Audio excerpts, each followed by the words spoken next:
आवाज़ और तस्वीर की दुनिया में SNN न्यूज़ के साथ मैं हूं शाहिद अजीज चिश्ती। खबर शामिल करते हैं चूनिया ज़िला कसूर से, जहां सीनियर सहाफ़ी दुनिया न्यूज़ के तस्वीर रिपोर्टर राना खालिद को असिस्टेंट कमिश्नर चूनिया के राशि ड्राइवर के खिलाफ रिपोर्टिंग करना, जिसकी वजह से उसका तबादला कसूर हो गया, उसकी पोस्ट सोशल मीडिया पर लगाना जुर्म बन गया,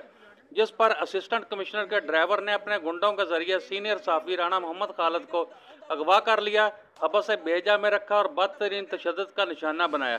गलीज गालियाँ दी और सोशल मीडिया पर तशद्दुद की वीडियो भी वायरल कर दी।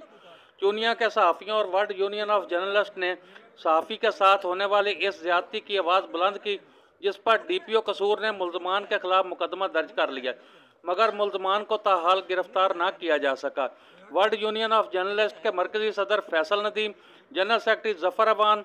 चीफ कोऑर्डिनेटर पंजाब राज तजम्मल भट्टी समेत चूनिया और मुल्क भर के सहाफ़ी और सहाफ़ती तंजीमों ने वाक़े में मुलव्वस मुल्ज़मान की गिरफ्तारी का मुतालबा किया है। उन्होंने कहा कि अगर 24 घंटे के अंदर मुल्ज़मान को गिरफ्तार ना किया गया तो सहाफ़ी कम्यूनिटी एहतजाज का हक महफूज रखती है।